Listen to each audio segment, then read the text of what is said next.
There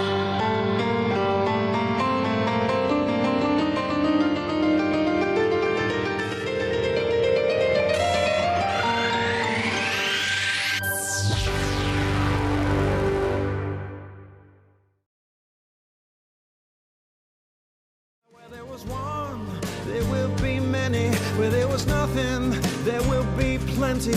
When meat turns to weed like the roots from the tree, it pushes everything up from underneath. Well, together we rise, together we thrive. We believe in circles, 'cause circles take no sides. I was born with essentially double hip dysplasia. I was severely emotionally disconnected. I had 2 years of pain, colic, and later on it developed into sort of an IBS where they didn't really know what it was. By 24, I had terminal cancer. And I found myself facing cancer. I became really, really sick. Fibromyalgia, chronic fatigue syndrome, autoimmune, multiple chemical sensitivities, allergies, you name it, I had it.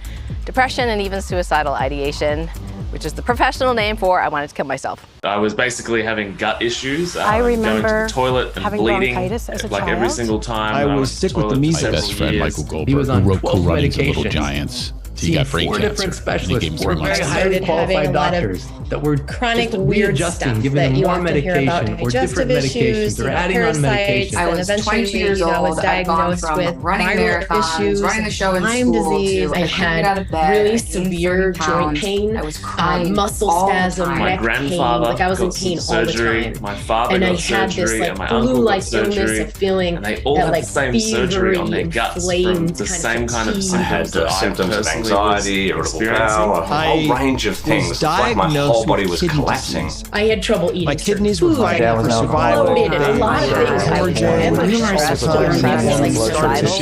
in bad shape. I was in a very scary all of a spot. sudden developed out of nowhere. When they'd hear some of my story, whether it be the broken necks or the cancer or whatever, they'd say, well, God must really have something he wants you to do. Doctors had given up on me, so the only person who was going to heal me was me.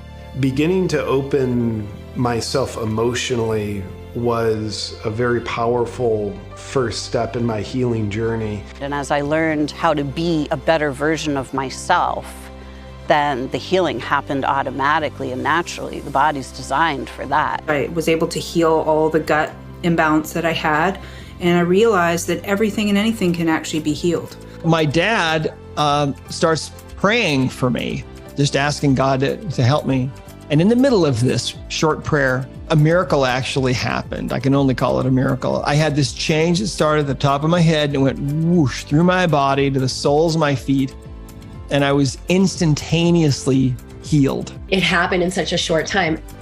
Sometimes we really got to grow and learn for a longer period, but the transformation when it happens, when you're ready, it can be so fast. Like you can hardly believe how quickly the body can change. Like I had reversed in age a good 20 years in 6 months. Thinking about terrain theory, my inner terrain, as inside effects. It's all inside effects. So I'm living proof that it is possible to heal very, very serious disorders naturally. And I started this Laugh for Life therapy program in the Valley at a cancer facility. He showed up for all of it. He took all the prescriptions, the guided laughitation I created, and he lived 15 years past that prognosis of 3 months that the doctors gave him because he had a will to live, because he could laugh and have joy in his life. I went to the medical system, and the medical system didn't have the answers. And so I wound up ultimately discovering natural health and natural healing, and that was what solved my health problems.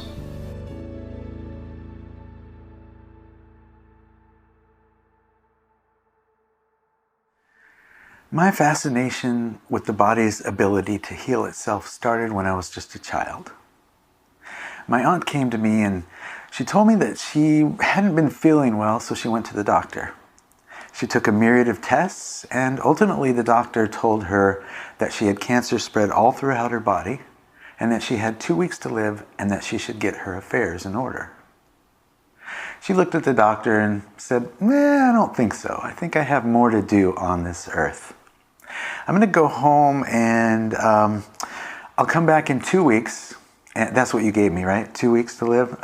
I'll go home and then I'll come back in 2 weeks and I'll go ahead and take all of your tests again and we'll see where we're at then. Of course, the doctor looked at her like she was crazy. But she came back 2 weeks later. She took all their tests and sure enough, all of the cancer was gone. She said that there were a lot of doctors looking at the before and the after photos of her tests, and they were surprised at what they were seeing. 2 weeks ago, cancer spread all throughout her body. 2 weeks later, no cancer. She looked at me and she said, Keith, never let anybody tell you how long you have to live, even if they're wearing a white coat. Now that really landed for me as a child. And because of that, I've never had a cancer diagnosis, nor have I feared one. A few years back, I had a healing of my own. I had been living with level 9, level 10 pain for 26 years. I had multiple car accidents and a big screen television fell on my shoulder. So I tried everything to get rid of this pain. I went to every doctor. I had cortisone shots. I went to the chiropractor. I had acupuncture. I worked with Reiki healers. Every healer tried everything. I ended up telling my friend Dr. Karen Can and my other friend Lisa Warner about my pain. And they both asked me if I would go ahead and give them a shot. So I booked 2 calls with Karen Can. I did those calls and I was having some success. And then I met with Lisa. I had 1 phone call and 1 in-person meeting with Lisa Warner. It was in that in-person meeting with Lisa that she told me something that really just turned a light on. It really clicked in my head, and what she said to me made a complete difference in my life. And ultimately doing what she taught me, all of my pain disappeared almost immediately. Having the pain leave my body after all these years, it made me want to tell the world about Lisa and about Karen. And so I thought, what greater way to do that than to make a film exploring the body's innate ability to heal. So the first thing I did was I set up a shoot with 3 women who I knew had a healing story here in Florida. These 3 women are Kathleen Boback, Mia Hull, and Maria Elena. I interviewed them having a conversation about their healing. And in watching their conversation, ultimately that's what helped me come up with the very questions that I ask every expert in this film. After they finished their conversation, Maria Elena took me for a tour through her beautiful plant nursery, and she showed me her medicinal garden. After completing that shoot, I decided that I would go up to New York and interview Dr. Karen Can, Lisa Warner, and my friend Deanna Courtney. After completing those interviews, I asked each of them, who do you know that I should be interviewing and asking these questions that I just asked you? They made recommendations, and as they say, the rest is history. This has been an amazing journey for me, and I'm so excited to introduce you to these experts. I'm hoping that you'll do what I did. My ask is that you come to this film with an open mind and an open heart and a willingness to possibly learn some new things. So enjoy this journey with me as we look at the inside effects. Do we create ill health ourselves? I want to say that we are not consciously creating our suffering, but we are consciously choosing to suffer. We aren't consciously creating our ill health. We're consciously choosing to resist what is happening. When we run the perspective of I'm stuck, I'm afraid, I'm a victim, I'm angry, I'm resentful, and we aren't able to choose differently, we're sending those signals to our hypothalamus, to our autonomic nervous system, and our body responds in fight, flight, freeze. And that biochemistry shuts down the immune response. It shuts down our ability to detoxify. And over time, I say that our body becomes kind of like a cess pond or stagnant water because we're not actually letting go of the past. We're holding on to all of that energy, viruses, pathogens, cancer, toxins build up. Things like that can build up when we are not flowing. Many times, people do create ill health themselves. I often refer to these either through emotional poisoning, or mental poisoning or environmental poisoning. These are three things that can contribute to ill health. I think there is a part of us that plays a role in the creation of everything in our lives. We might not play a full, complete 100% role, but I think there is a percentage that we play in a lot of these things. And if you can get past the pain and anguish and inconvenience often of a sickness, then you can see through to the gifts that it's giving you. And actually, part of the healing process is to find those gifts. So a question that pisses a lot of people off is, do we create ill health ourselves? If I was giving my simple answer, I would say yes. And if I was expanding on that simple answer, I think it's necessary for us to have the self-responsibility to own we create our ill health. But that doesn't mean we intentionally do it. It doesn't mean we take out our manifesting journal and set our intentions like, I'm going to have horrible back pain. I'm going to have hemorrhoids. That's what I'm going to manifest hemorrhoids into my life. So if we're not doing it consciously, I think an open-minded person can consider, how might I have done this unconsciously? Not intentionally, but I think it's important that we own it's our fault. Because if we don't do that, we're discounting the power of what created it. And I believe that holds the paradoxical reality where therefore we're also discounting the power to heal it. So if we have the self-responsibility to say, yes, at some level, I did this to myself. Might have been a lack of education.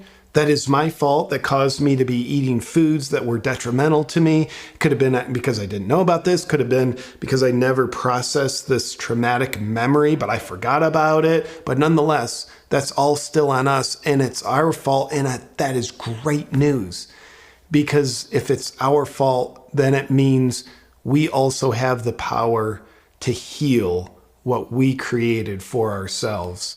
Think about this. Like, people give people crap when they eat healthy. People are like, what are you doing? You're going to just eat the stuff the way it comes off the trees and you're not going to, eat horribly, and you're not going to, and I always think to myself, could you imagine if the opposite happened? Like if we're in a world where everyone is just eating off the trees and everyone's healthy and connected and they're thankful and they're in this different vibration. And one person's like, hey guys, I'm going to go drink that thing that dissolves nails. And then I'm going to eat hardened cow milk. Like basically I'm going to get it to mold. And then I'm going to put it in the oven and take any remaining nutrient out of it and put canola oil on it. And why are we sick? I don't know what's wrong. We are completely responsible for creating good or ill health ourselves. First of all, the basic stuff. Most people don't have a good diet. Most people have giant nutritional deficiencies. They eat too much sugar. They don't exercise enough. They don't take care of the body itself. And that's a huge element of disease. And also, we have created a very toxic environment that people ignore, essentially. They ignore the fact that they're eating pesticides instead of eating organic food, or they live in dangerous areas where they're inhaling a lot of toxicity. They don't purify their water. They don't do all of those things. They don't detoxify themselves enough. They don't go through detox regimes. So we do all of that. But I think one of the biggest reasons is toxic thoughts. I really believe that what we think and how we feel is the most important reason we get ill or we get well. Of course we do. So I think a good way, or a way I like to look at this, is to go back to one of the 7 Hermetic laws, the law of cause and effect. And of course, this is something that we're all aware of on some level, but we just seldomly apply it to real world situations. But essentially it states that, you know, for every effect, there's a cause, and every cause has an effect. And the same thing is true with our health. So if we experience difficulties in our health, and whether you want to call it illness or disease or, you know, simply a problem, it has a cause. And almost always the cause is something that we did. When I found myself facing cancer, I realized, the first thing I realized was that I had created this. I don't know how I created this. It didn't really matter at that moment. It was like, all I knew was that I was the creator of my own life story. And there's nobody else creating my life story for me. And I realized that if I had created it, I could also uncreate it. So my entire approach was, how did I create this? So let me figure this out. Let me learn how I created this so I can start uncreating this. How does our current society promote sickness, and why? This is a question that I want answers to.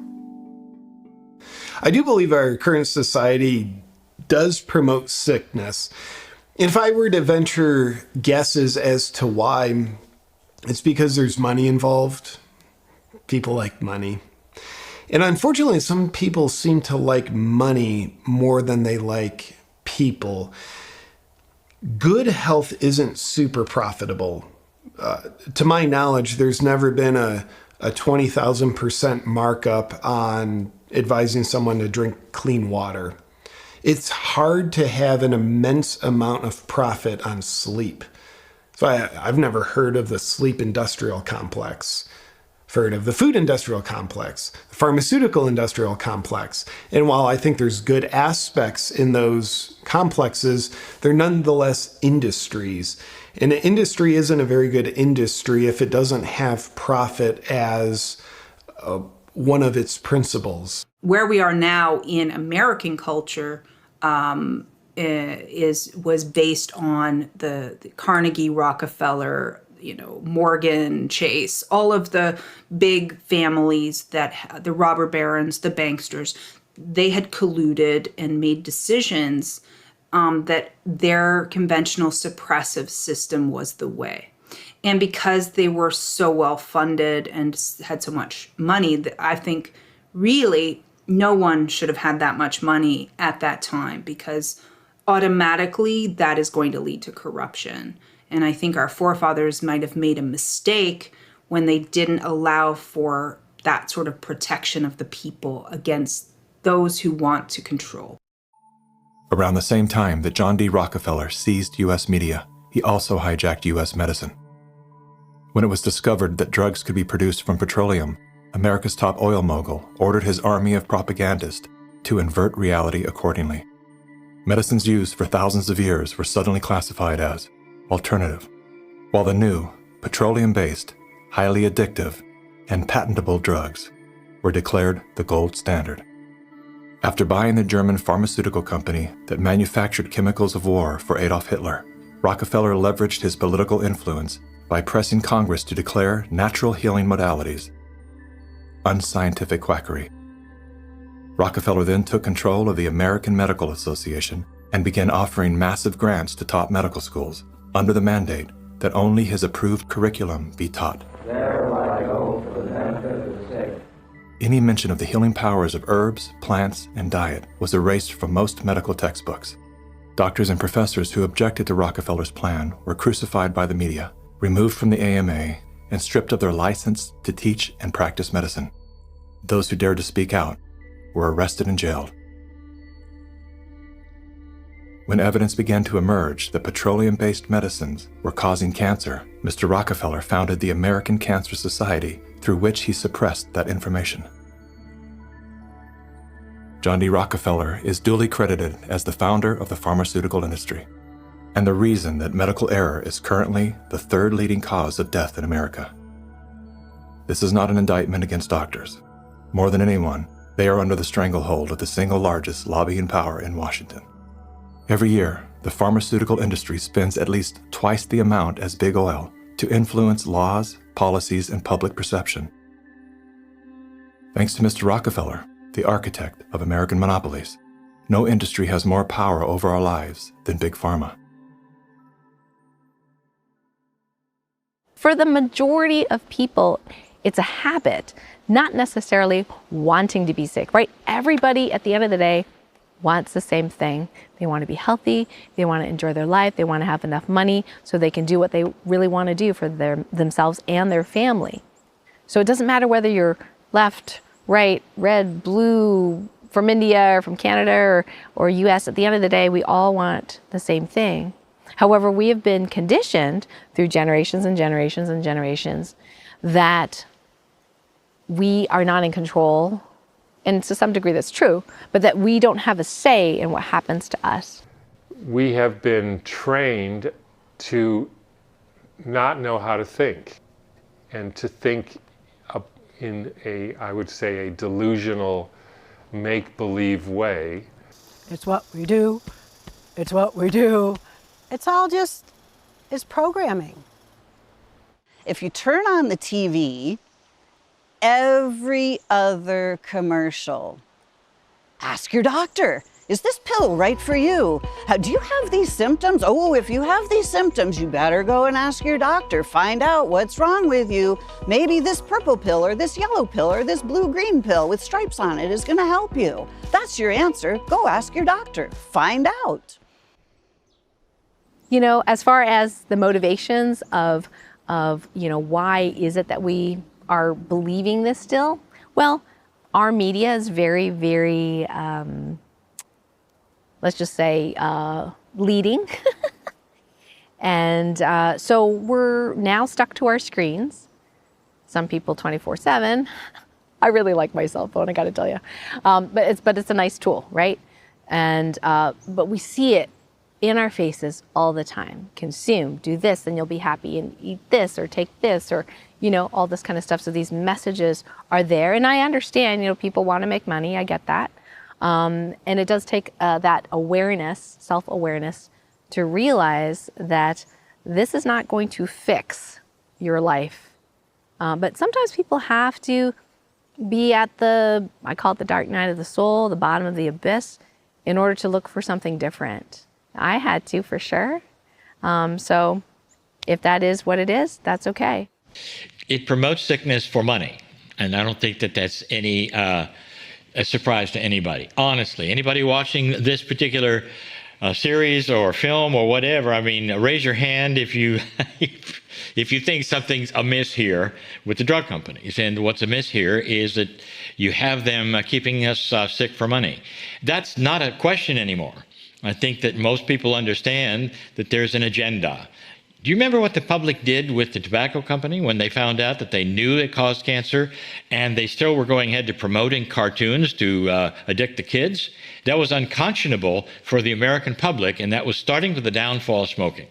You're going to see the same thing start up soon about the ones who are making millions of dollars and know better on the things that they've developed that we really don't need.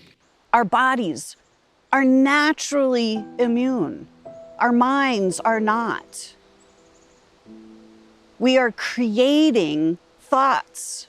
We are bringing thoughts into physical form. So what we are doing is we are literally embodying, making physical thought patterns. So physical little microorganisms actually are not transmissible from person to person, but thoughts are. Thought viruses is what's happening. Thought viruses of fear, doubt, worry. You're not okay. You better protect yourself. Do this or your grandmother's gonna die, right? This is what's happening, these thought patterns. And when we believe that if we don't do something and our grandmother's gonna die because we didn't do something, that's a pretty distorted thought pattern. But then we live it out and we live and we live and our bodies get more and more distorted. And then the distortion shows up as a physical symptom, and we go, oh no, there's something wrong with me. Our bodies are literally on our side 24/7. They're designed to function for as long as they can possibly be here. We're not being attacked by viruses. We're being attacked by thought viruses. We need to start seeing how energy works. How can one avoid receiving a diagnosis? So the best way to avoid a medical diagnosis is don't go to the doctor. And that'll work probably 98% of the time. Routine tests oftentimes give you diagnoses that are either untrue or nothing to worry about. If you go to a nutritionist, you're going to find you've probably got some vitamins missing or some sort of dietary imbalance. If you go to a orthopedic surgeon, you're probably going to have an organ that you have that's excess. If you go to a chiropractor, you probably have subluxations. If you go to a physician, you'll probably have a deficiency of drugs. If you go to a different specialist, whatever their specialty is what you're going to get. If you go to whatever specialty you do, you're going to have that issue because they're filtering their world through those eyes. So the question is if you're going to get a diagnosis, if you actually went and got the diagnosis from somebody and then took that diagnosis and went to another professional, they've done this, they've done studies on this, you might get multiple diagnoses. You might not get the same diagnosis multiple times. And this is very commonly. So I like to play on words. Diagnosis means dia, which means through, and gnosis, which means knowledge. But you could also reframe that as diagnosis, two people who don't know. If you're going to go for a diagnosis, beware that who you go to as a specialist, you're going to get their specialty. And so it may be wise to go to somebody who's more of a general practitioner to start the ball rolling, who's not attached to their specialty, and might go and get at least 2 or 3 opinions, particularly if it's something really concerning. I would definitely get multiple diagnoses. I would also look in the natural health world for technologies that are not technically FDA approved as diagnostic machines, but in reality are much more indicative a lot of times of your health status, like quantum biofeedback. I mean, it's unbelievable what it can see and tell is going on. So you can at the very least use that as a screening tool to point you in the right direction. What I do personally is I don't put all of my power into anyone. If we deify someone and stop listening to our true selves, our gut, our intuition, therefore you're putting it over into someone else who's sponsored and paid for, and they're not always going to have your best interest at heart. How does one avoid a medical diagnosis? Well, here's the thing. I talked about how once we have a diagnosis, sometimes we end up with what I call a label. Once we have a label, then our thought process goes, oh, I have this thing. We literally attach ourselves and our consciousness to this label, and then we look up the label, and I'm talking about the average person. I don't do this now, but we look up the label and we now look on the internet and go, oh my gosh, these are all the symptoms that I'm gonna get, right? And then the mind goes, really? And then the universe goes, okay. I had an interesting conversation with somebody on my podcast, actually, that diagnoses should be illegal.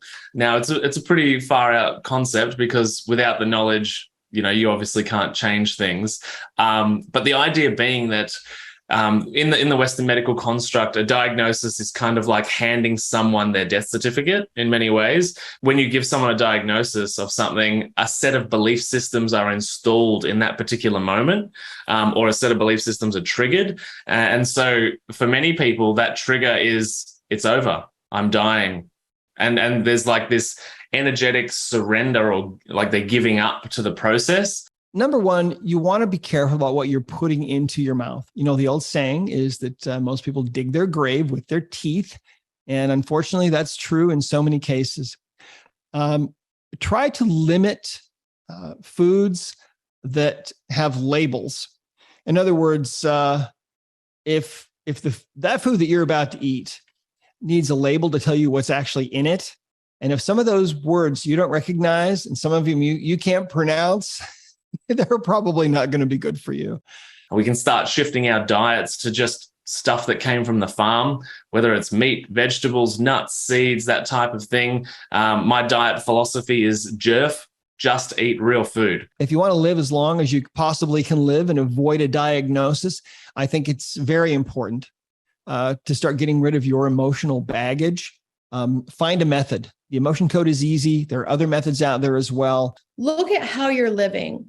Knowing you have to know that your ability to change your biochemistry can happen right now from different choices, from seeing things differently, from self-generating a different emotional state. Always start with the power you have within you. So how you avoid the medical diagnoses is to first know that you have power to shift your pattern right now. We can change our patterns. And with that understanding, look at the patterns of your life. What do I need to shift? Instead of entering the sick world and then finding a solution to it, just play in the game of how expansive and how healthy can I get? Just start to think that, how healthy could I get? The real question that would benefit us to be asking is, what do I do to maintain ideal health? What do I do to live in vitality? What do I do to live in the highest level of vibrance, strength, and resilience that is available to me? And so as soon as we begin asking that question, even if you just, feel your body for a moment and kind of soften your body and take a breath, as you hear that question, what would create the most highest level of vitality, of joy, resilience, and strength for me in my life? Just the frequency of the question begins to give you a shift in your electromagnetics, a shift in your physiology, a shift in your brain patterning, because now your focus is in a different thread, in a different frequency. And what you focus on expands. Your cells are listening. One can avoid a medical diagnosis by not going to the doctor, by starting to understand how your thoughts are directly impacting your physicalness. You are the master of your own molecules. And when you are guiding your molecules in the direction of fear and guilt and shame and worry, that's a distortion. You're simply leading your body down that road.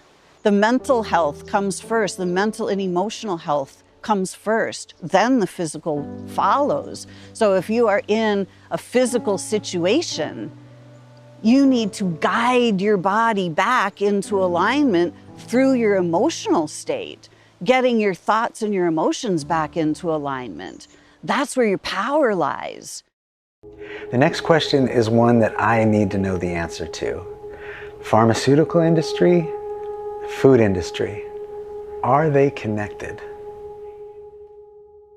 The pharmaceutical industry, the food industry, the government industry, the religious industries, these are all societies. The legal society, all of it is connected. All of these people that are making the biggest decisions on our planet, they are all connected. They're all working from the same page. A lot of the things that people consume and call food are really not even food. So the problem is that there is this kind of incestuous relationship between big pharma and big food. And whether this is on purpose or not, I personally don't know. But I do know that the more junk food, for example, that people eat, the more processed food that people eat, the more likely they are to become ill. Now, when they become ill, what happens? Well, the food is never actually discovered to be the actual problem. Instead, what happens is Big Pharma runs to the rescue and says, oh, you need these drugs. And so there is this incestuous kind of relationship going on where the more bad food, the more processed food people eat, the more drugs they need. Now, whether there's collusion there or not, I don't know, but there definitely is a relationship.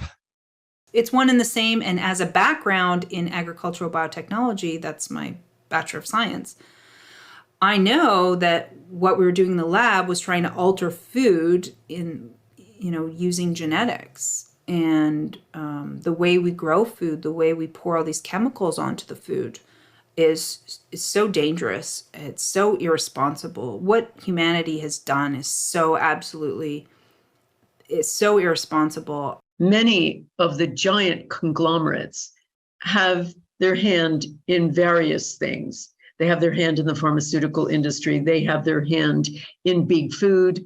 They have their hand in the media. So they own all of these things and control the narrative that way. Now we're at the point where a research study that came out last year for the US found that the average US citizen was eating between 6 and 11 times a day. And if you're eating 11 times a day, to me, it's just once. You just never stop. So along this journey, people are getting sick. So big pharma's obviously in this situation where they're getting an increase in revenue because hospitals are filling up. Diseases that they've never heard of over this period of time are coming out and in large numbers. The American Heart Association literally overnight went from not really being a big organization. It was an office with a couple of doctors for the first 10, 20 years. And then out of nowhere is this multi-million-dollar industry that's governing what needs to be classified as heart-healthy food. And if you ask me, I'm yet to see a heart-healthy food with the Heart Association tick on it. Those two worlds don't go together very well, in my opinion. But so this is kind of the process. And so obviously the pharmaceutical industry is seeing an increase in its clientele because of the way that the food industry is working. So we've got these two industries, one's creating the problem, one's quote unquote solving the problem. And it's this never ending cycle. And this is another reason that motivated me to leave the hospital, is because I realized in a cancer setting, when you walk in the door once, you've just started. It's a revolving door, because you go into the hospital to get the medical solution. And actually, in some instances, it works, right? The problem is you go back to the food that you eat at home. You go back to the food, the lifestyle, the beliefs, the energy, the toxins, all of the things at home that created the problem. And this was the real first light bulb for me. And so I realized that this was like an industry that was feeding each other. It was the food industry and the ag industry that were influencing governments and influencing the education bodies of medicine, nutritionists, dietitians, in order to give people advice about the way they manage their disease based on the financial interests of big ag, which aren't really that useful because they still produce the problem over here. And so you've got to go to the hospital to get these solutions. And because they're suggesting grain-based solutions, we're in this cycle forever. And I know this because I got a nutrition degree. And there's been so much stuff that I learned where I was like, I'm going to remember this for an assignment, or I'm going to look up some research for an assignment. I will never tell somebody to do this, ever. Watching these documentaries, reading these so-called alternative books, I realized that there is an incredible connection between the pharmaceuticals, the chemical industry, the food industry, and it seems, at least on the surface, that it's not for our health. And even our food, they called it the food pyramid before, the best diet, which changes over the years. I thought it was based on science. I thought it was based on clinical evidence, but I had no idea it was based on lobbying. It was based on industry, money, whatever. And so that was a big wake-up call for me as well. I see it as one. I don't see the food and the drug thing as separate. In fact, they're trying to make it even more one by vaccines in your cereal kind of stuff. They did that a little bit slippery slope with the nutraceuticals, right? Like you can get your cod liver oil in your milk, or all the omegas and all the added vitamin C's. They've been trying to already push us into that thinking, and they're going to take over all the supplement companies too. I've watched that happen. I've witnessed buying up companies that I used to trust and really love and use, adding things in that never were there before. You have to watch everything, even with food that's greenwashed. You have to be very careful. They'll sneak in little stuff and wasn't there when you first read the ingredients. I saw a video recently, and it's a classical video. You can go online and get it, where showing that chickens, the way they're raised, they're literally grown with various hormones to such a degree that they can't even stand up. But they grow amazing breast size with these ratios of estrogens and progesterones and things. They're creating this high breast size because people want white meat on a chicken. And so the pharmaceutical industry that's making estrogen is actually in cahoots with the food growers, because they can grow food in a third the time and make more white meat, which is more popular, and less bones, and they're less hard bones, and it's easier to remove it when it's cooked. So they're making it that way. The same thing for cows. They fatten them up with corn and also with hormones to make sure they get a lot of fluid in them, to make sure that they get more weight and sell. I do believe that the pharmaceutical industry and the food industry are definitely entwined. There's a huge budget of, for example, in the US, the FDA, the Food and Drug Administration, that is paid for by the pharmaceutical industry. So it's sort of like that saying of the fox guarding the henhouse. It's like, how are you supposed to protect consumers when you're getting paid by the people that you're supposed to be checking up on? Are the pharmaceutical industries and the food industries connected? I think very much so, because they both rely on the same people to fund them. And the pharmaceutical industry and food industry are both industries. So they're very much connected by that common denominator of being industries. And then when I look at it, and I don't get conspiratorial, but I get just, realistic, it seems as though most of the food industry isn't supplying healthy, nourishing food. A lot of it is low vitality garbage, laden with sugar, laden with chemicals, laden with harmful seed oils that degrade vitality, cause a lot of inflammation in the body. Shockingly, the pharmaceutical industry makes a lot of products that help cater to those very conditions. So it looks like they're marching to the beat of the same drum. I was told by a gentleman one time, if you eat things that were grown and produced and manufactured by people in white coats, it'll probably lead you back to people in white coats. So don't feed your body something that's not wise to eat. Don't live to eat to live. Eat to perform and maximize your potential so you can fulfill your mission on earth. And to eat something that's grown naturally, if possible, and grown with wholesomeness instead of something that's artificial. Closer to nature, the better. And we have to just stop assuming that somebody else has got our back. We have to have our backs, right? And other like-minded folks. Before the pharmaceutical industry came in and took over, we actually used plants and nature to heal. So I asked the experts to speak directly to supplements and natural remedies.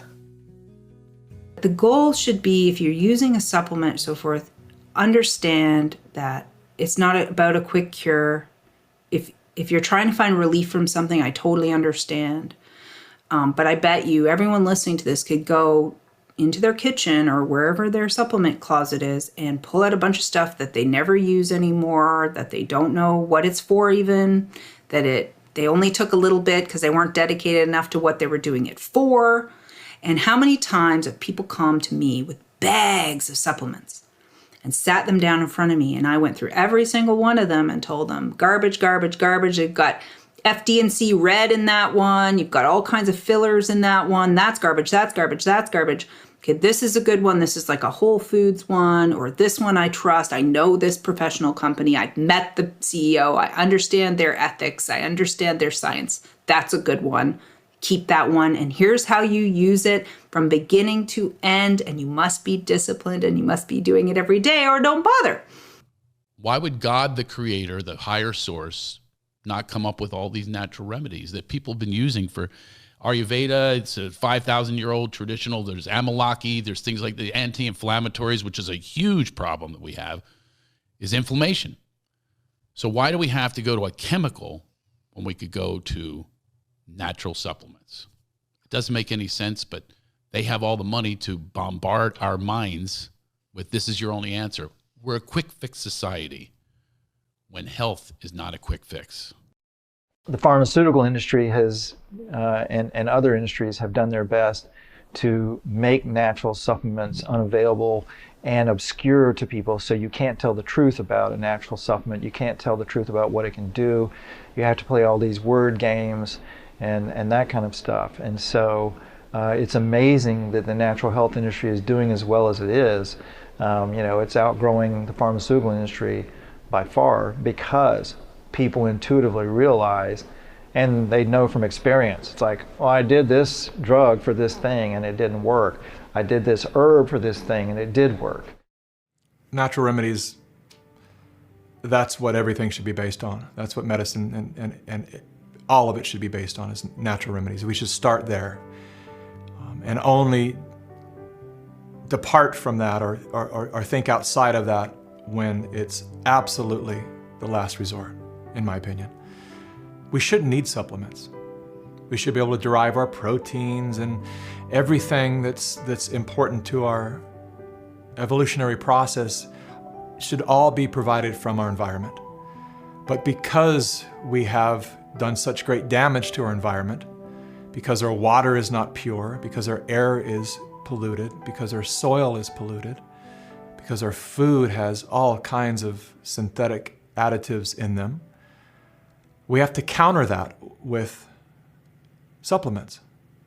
What you may need is different from what I may need. And that's where a very good practitioner, integrative practitioner or naturopath comes in, because they can give you some tests and tell you what supplements you need to be well.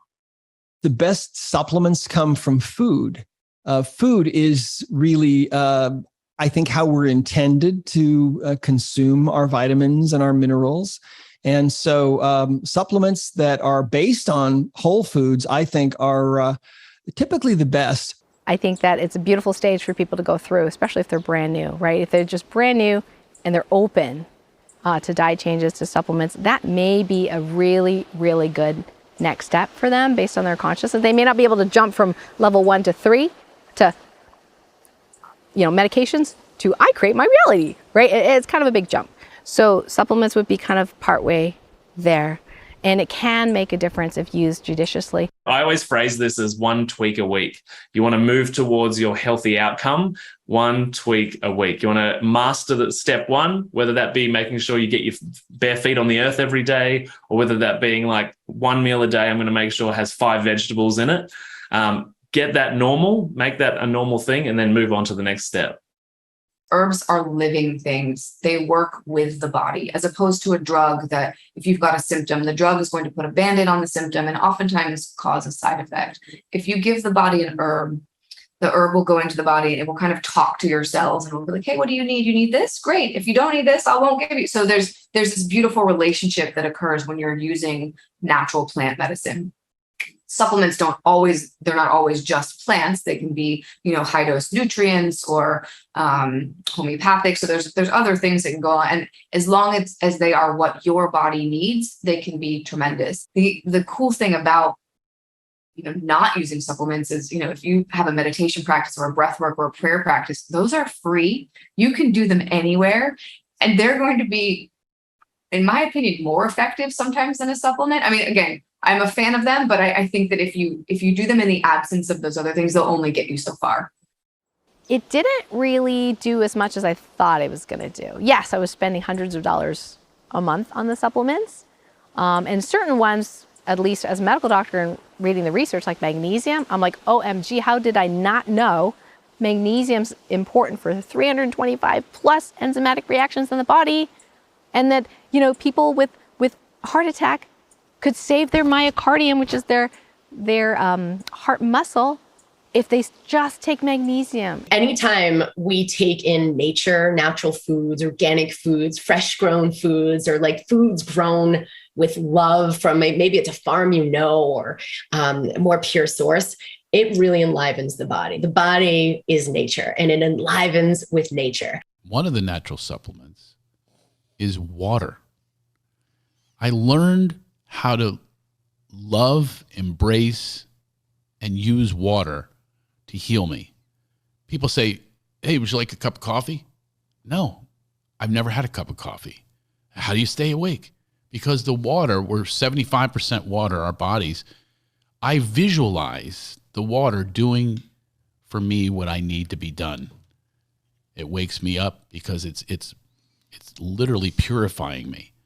And this is something that a lot of people don't understand. We drink caffeine and sugary drinks and things like that. I just drink water all the time. And got to pee a lot, but still, it's so good for me. There are things that are from the earth that are designed to help us. For instance, if I just recently learned, not through direct experience, fortunately, but if you get poison ivy, literally the antidote is growing right next to the poison ivy. So the earth is designed as the Garden of Eden. It literally gives us everything we need. Everything we need for survival and thrival is right here. As I got deeper into my conversations with these doctors and healers, there was another question that needed to be asked. What is a virus? And do viruses even exist? I wanted to connect with the leading authorities on this important matter, so I visited Dr. Tom Cowan, who took me on a tour of his garden. I went to see Dr. Andrew Kaufman, who shared about his research and conclusions. And I explored this question with many of the others as well. There's an entire school of thought that say that viruses exist within us, and it depends on the state of the terrain as to whether or not they manifest as illness. From what I understand, viruses are not alive bacteria that are hunting us down. So the idea that a virus is a bad thing or the cause of all illness may not be the factor. I think the most important thing, irrelevant of whether viruses do or don't exist, is the condition of the body, the terrain theory. Because I don't think anybody's ever isolated, certainly not COVID, and I don't know if they've isolated any viruses. You know, and I have talked to people who have said, for instance, that they've requested a pure sample of the COVID isolated virus. And so far, everybody that I've talked to said they haven't been able to get one. You know, even virologists and world-renowned Nobel Prize-winning virologists will disagree with each other over, you know, is a virus a life form? Is it not a life form? Is it kind of like a computer program? Do they even exist? So there is this doctor, Dr. Stefan Lanka, who was a virologist, like a historian. He searched looking for the virus. And he's not even calling himself a virologist historian anymore, because he's like, search is over. There is no virus. There has been enough really well-educated, super smart people that have debated this issue. And I think if you're looking at it with an open mind, you've got to ask some questions. You've got to ask some questions and be ready for some maybe alternative answers to show up in the future. Have viruses been proven to exist? I'm often asked, why is this an important or relevant question at all, right? Because most of the people in the truth movement can see that there's tyranny going on, right? They can see that the policies of the health establishment are not warranted based on the, you know, epidemiologic data, which is not very reliable. But, you know, we just walk around and know people aren't dropping dead in the streets. No, they have not. Not by the scientific standards that we are supposed to be supporting, meaning, you know, the scientific method. A virus is meant to be a particle, an actual thing. It's not an idea, it's not a feeling, it's not something you thought of. It's meant to be an actual physical particle that uses other living tissue to self-replicate, and through the process of self-replicating causes disease. That's what is commonly meant by a virus. Certainly a pathogenic virus, which is the viruses that we're interested in. According to that definition, it is extremely clear that there has never been a particle that has met that definition. The shocking part, when I talked about the Rockefeller medicine system, how this came to be is by manipulating or massaging the hypothesis and doing statistical data selection to create the end goal, to prove your hypothesis as a yes. Meaning it's not pure science. What has happened is manipulative science. Thinking that there's something causing a disease, you have to know, first of all, if that thing is actually a thing, if it even exists. And this is really, you could call it epistemology, but we can't understand anything unless we first ask the question, what is the question we're asking? And what is going on? Where do we start to answer this question? If I asked any virologist the question, or any scientist, any medical doctor, or anybody, has this particle that we just defined ever been found directly in any tissue, bodily fluid, feces, urine, spit, semen, anything of any plant, animal, or human being? In any case, rabies, measles, Ebola, Zika, COVID, the answer is no. Period. Everybody agrees with that. When we peer back into history, we see that this was an idea that was born. The germ theory was an idea, and it had to be fought to actually even be predominant. It took 40 years of arguments with scientists saying, well, no, germs don't cause disease. There's no one germ, one disease. And we're not just talking about viruses. We're talking about bacteria, fungus, all the things that we think cause disease. We've been mistaken on the process and how our body actually works and what germs really are. It's like the Renaissance again. We have to understand that we've been hoodwinked into a germ theory ideology that is false. And if you had a germ that caused a disease, then it should be very easy to prove that it is so. For example, the experiments they did back in the time of the Spanish flu, where they tried to make people sick. So you had those who claimed they were ill with the respiratory issue, coughing on people, spitting and exchanging fluids, swallowing, injecting. They did these experiments and they found no contagion. Now, you would think that if there was a virus that's claiming to cause so much death and destruction, that it would be easy for a contagion. However, that's not the case at all. So you can't know anything about the situation with a pandemic unless you start at the beginning. And if they say that it's all caused by a virus, then you have to look there first. If you read method sections of any of the papers, it's what I really encourage people to do. And I know it's tough to read a lot of these papers. They have large language or language you might not understand. Do it anyway and just try to piece it out.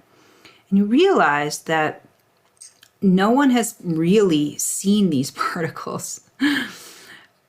No one has studied what happens in the living body.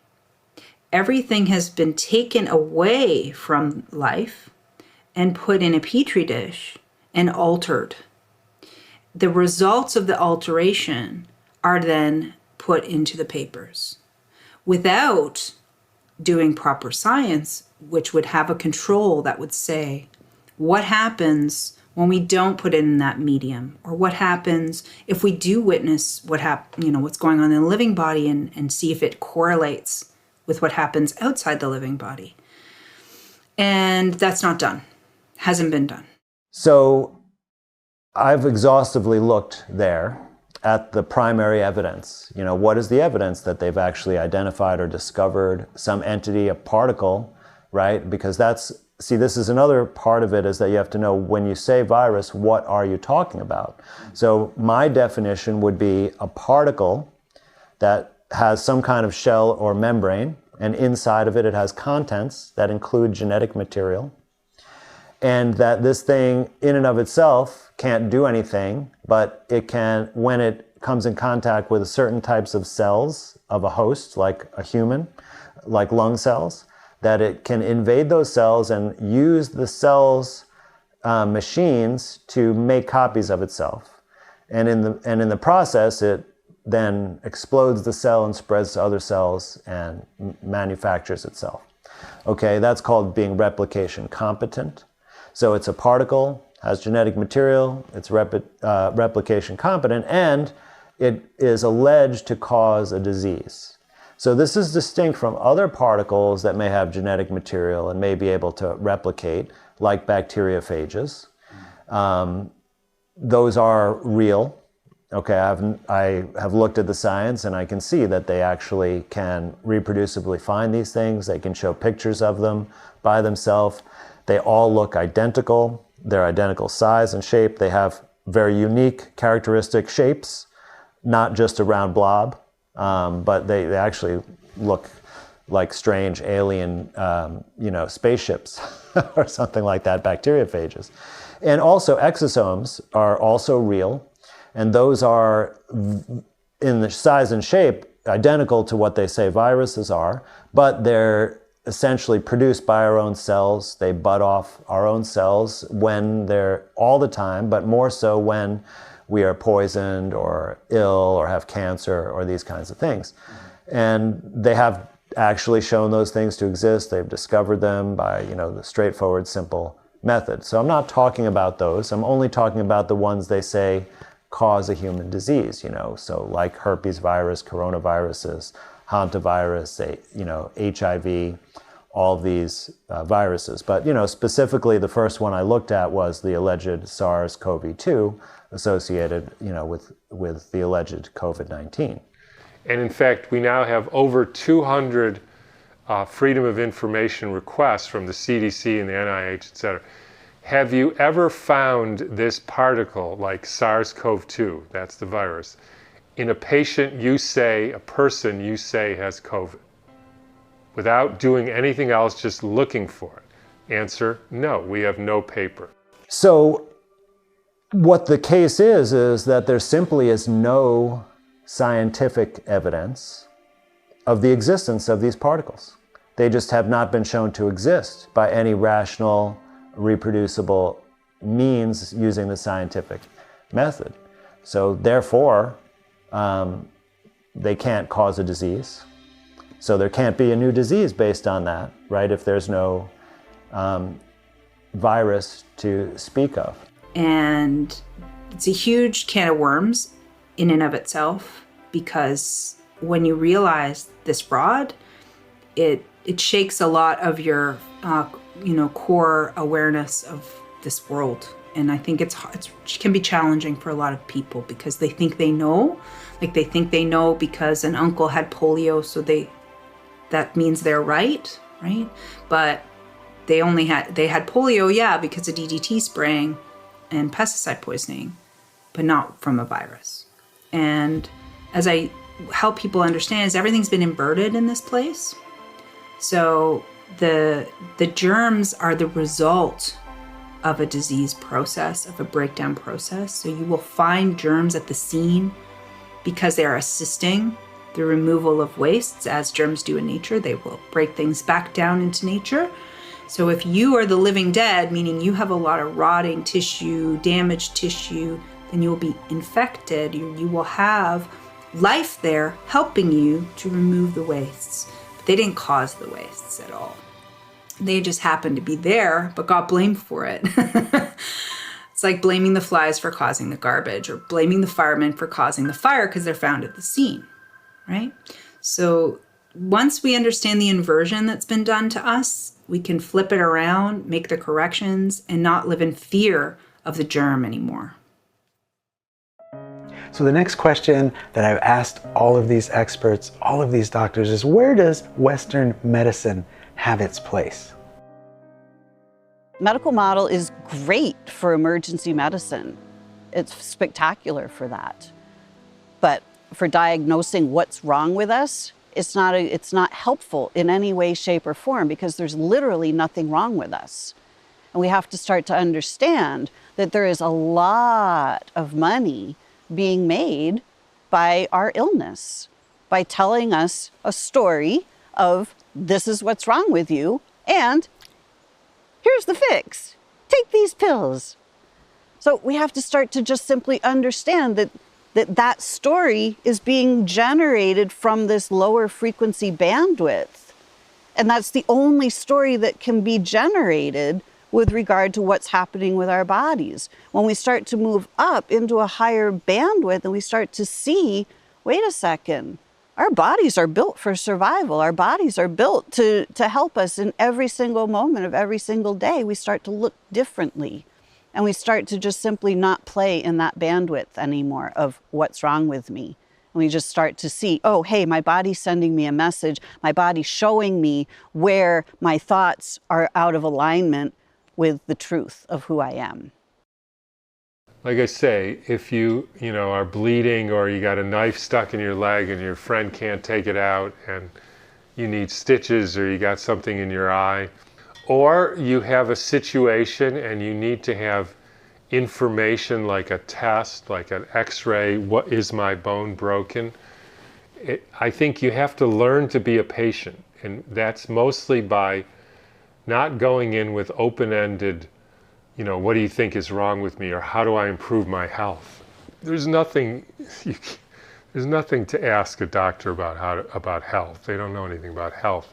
They know about, is your bone broken? I always see health as like a pie, and there's all these slices in the pie. And the conventional piece of pie that's delicious enough still to eat would be the emergency medicine and the diagnostic aspects.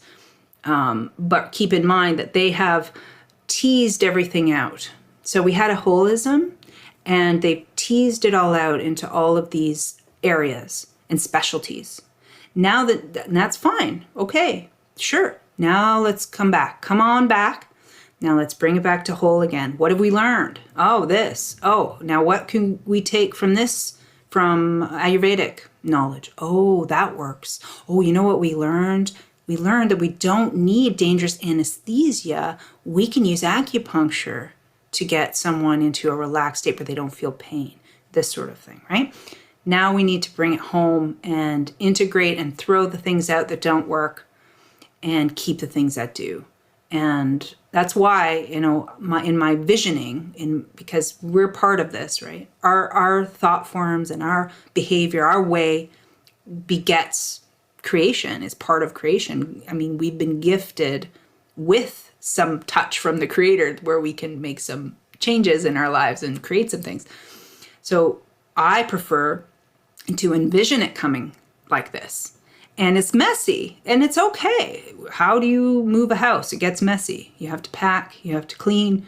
It's a messy process. The cat is out of the bag. Energy medicine is the future. I like to say that the emotion code, the body code, are the future of energy medicine, because they make it so simple and so easy that anybody can do it. But the future is really very bright, and I see cooperation in the future between the Western medical world and the world of energy healing. In fact, we're seeing that happen more and more now. More and more hospitals are bringing in alternative forms of healing because they're finding out that, gee, these actually work. Maybe we should use these. But I see sometimes people going to a doctor and getting a series of drugs, and it's supposedly a science, and then it gives them side effects. They go, well, that didn't work, and then they just give them another drug. We'll try this one. And I think, well, that's not exactly the science that I thought it was. I've had in my clinic people coming in with 27 medications and more. Literally, they have to have a case to carry all their drugs. And I'm thinking, my God, they've taken something that's for blood pressure, and then they're finding out that that's causing this symptom, and then they're taking something for that symptom, and then that's causing constipation. Now they're taking something for the constipation, and now they got hemorrhoids and they're taking something for that, and it goes on and on and on and on, and it's just chasing symptoms around all over the place, and it's all palliative care, and none of it's curative. None of it is actually preventive. So medicine has a place. It is there for acute conditions, acute infections, acute injuries, acute traumas, very serious illnesses that can be life-threatening. Man, that's the place to go. Yeah, I typically look at Western medicine's best place is with acute care, specifically like trauma. You get into a car accident, now's probably not the time to call your local essential oil salesman and your downline. It's like, I've got my femur, it's a compound fracture. It's coming through my skin. I'm getting a little lightheaded. It's really gross to look at. But is this lavender? Should I do lavender? Probably not the time for the natural remedies in the acute care situation. So the traumatic things, car accidents, broken bones, I want a Western doctor. And if, God forbid, there's some accident where you break a bone and it's sticking out of your body and, you can't manage it on your own. And I think there is utility in the healthcare system in some of these, in serious trauma, in malformations and reconstructive surgery, right? That can make huge positive benefits, but it's only a tiny fraction of the overall medical care. I see the place of Western medical research and I guess, as a medical tool as being emergency medicine is really, really good. It's fantastic for emergency medicine. Anything that needs to happen instantaneously in order to save life or repair something that's, threatening life is really important. And also to uncover all of the truths of the past. One thing that I found interesting working in a research team was that I started realizing that different parts of medicine, medical research that aren't put in the news we're just proving old wives' tales to be true. And so there's loads of information about Chinese medicine, scientific studies. There's loads of food as medicine and like turmeric and cancer. There's 6,000 turmeric and cancer studies. It's absolutely phenomenal. And so it's just not of utility to big pharma. So it doesn't end up in the media. It doesn't end up in education. In my opinion, there is a time and a place for it. And usually it's when you've exhausted some of the other options. You've already done a meditation practice, you have your connection with source. Maybe you get an answer from source that says, hey, I think you might need to take this drug for a while, or you might need to go see this doctor, or you need surgery to have something removed. So there is definitely a time and a place. And I think as long as you're in connection with yourself, in connection with a higher power, and working with a really good practitioner who's open-minded on all fronts, because I sometimes think in the alternative medicine community, we're so hating on Western medicine. And granted, there's a lot of things that Western medicine doesn't do well. But I think if you're truly going to be open-minded, you will realize that, again, there is a time and place for that. Well, Western medicine is not the bad guy here. We just have to understand its limits. So Western medicine is fantastic at technological advances and diagnostics to the degree that it's helpful for the person to know what's going on, as well as in emergencies. For chronic disease, we have a very, very dismal, let's just say, approval rating. We don't really do that well. So unfortunately, the war on cancer has brought more and more cancer. I'm not saying it's because of that, but it hasn't really worked. And we have more chronic disease than ever before. We have increasing obesity, increasing autism, increasing heart disease, you name it, we have it. So there was something missing. 5 years ago, my partner Christy was pregnant, and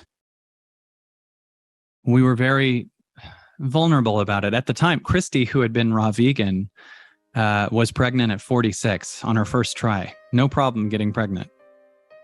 Her body is so healthy because she's been raw vegan for, at that point, 11 years, something like that, and had been, eating only amazing, healthy food every single day, which had helped her heal a lot of different things in her life. She used to be sicker, and then she ate raw vegan food and got healthier.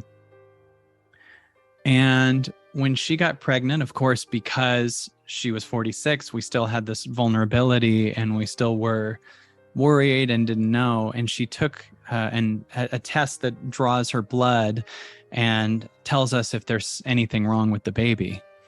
And they don't know the specifics of what this means, but it came in with a thing called monosomy, which means they're seeing in one thing that there was only one chromosome where there should have been two.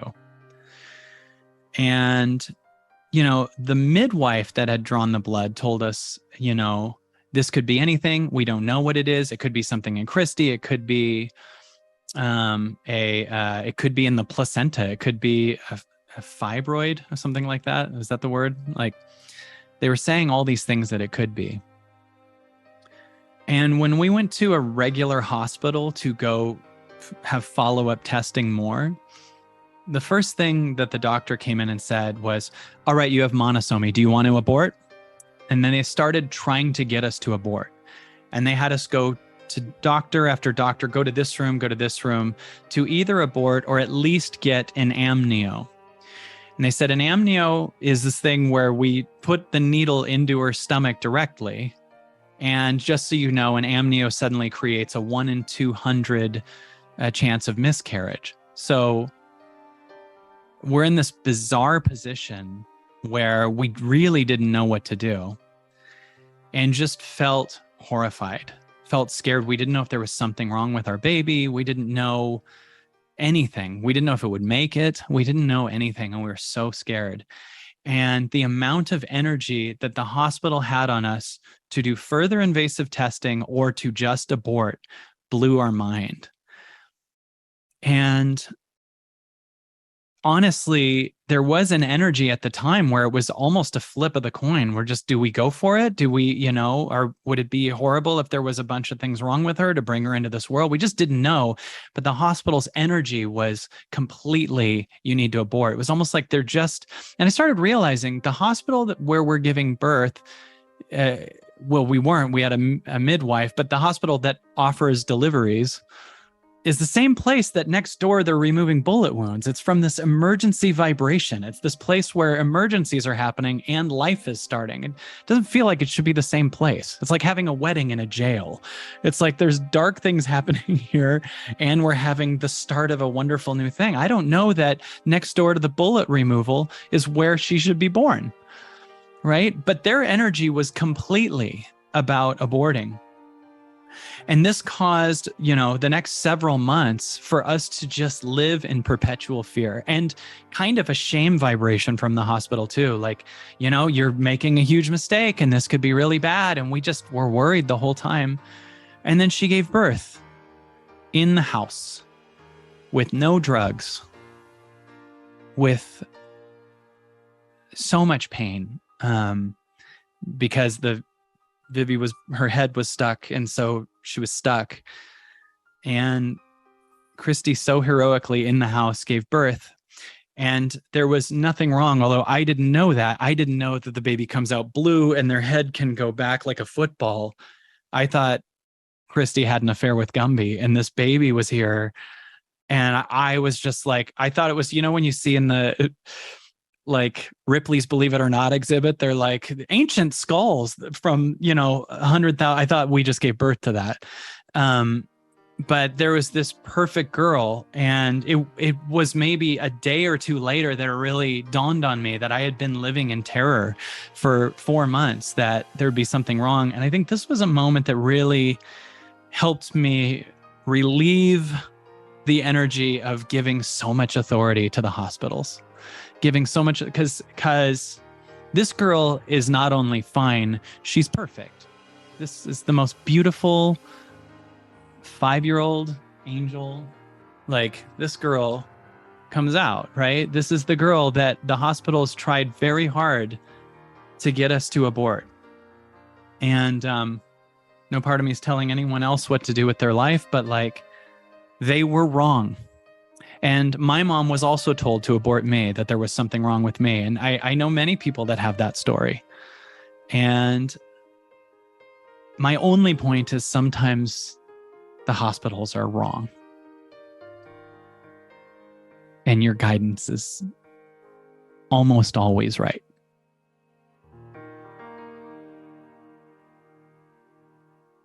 Next, I asked the experts to speak to the mind-body connection. The mind, I've been saying for years, is the final frontier. We haven't begun to scratch the surface of what is possible when we are at the helm of the wheel of this thing we call thought. The mind-body connection. There are so many ways of explaining this. I'll explain it from a neuroscience perspective, okay? So our limbic system of our brain is our emotional center of our brain. The limbic system sends signals to our hypothalamus, which send chemicals to our whole body, our autonomic nervous system. Our emotional center of our brain and our entire body are connected, and it starts in the brain. And there's a feedback loop. The body and all of the things that it senses send signals back up to the brain.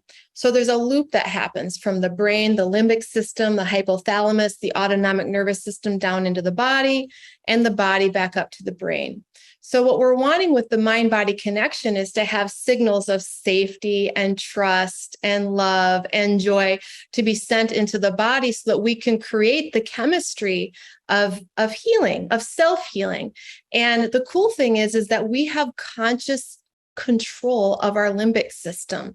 We have conscious control of the signaling that we send to our hypothalamus to make the particular biochemical cocktail of healing.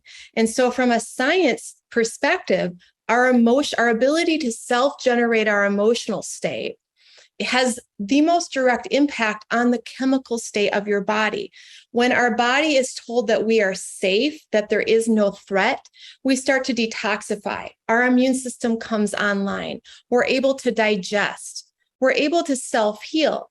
Who is responsible for sending the signal of safety to our own body? It's ourself. Who is responsible for choosing to see the good in the gratitude, even though things are not going well? It's us. And in those choices, the autonomic nervous system shifts in its function. So that's the way I describe mind-body connection from a science perspective.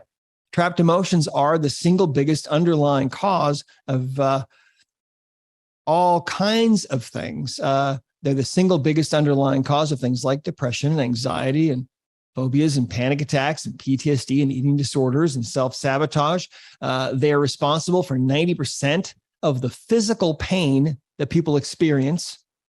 And they also are an underlying cause of every disease process that we experience as human beings. So think about that. If you've been diagnosed with a disease, I can pretty much guarantee you there is an emotional component to that disease. Yeah, the mind-body connection of healing to me it almost like goes without saying. So I'll say it.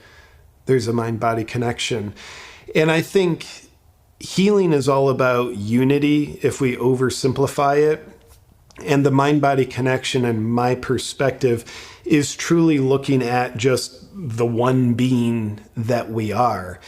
And I think anytime we separate the mind from the body and pretend they're two different things, it's like we're self-diagnosing ourselves as having multiple personalities. Like, oh, the mind is there, the body is there, and they're two different things, but they live inside this one thing of myself. So for me, that trying to differentiate them just creates more division. And when we try to do that all the time with all our healing and all of our problems, I think we make our problems worse. Because in general, I think many of our problems arise because we're divided inside. It's really interesting that we even think of the mind and the body as separate things. Like, the way that I see it is that, like, I do this exercise with clients. I say, where is the mind? And they usually point to their head. And I'm like, where is the body? And they usually point to their torso or their chest. And I say, all of that is within the skin, right? The skin is the container for all of it. So for me, it's the mind and the body are the exact same thing. The mind and body are nothing separate. Now, conventional medicine knows that now and has written about it for decades, but they haven't really taken it on board. And something like a doctor's prognosis or diagnosis has everything to do with whether or not a patient will get better. The thoughts they have and the thoughts their patient has is essential. In the West, we look at everything like it's a fight.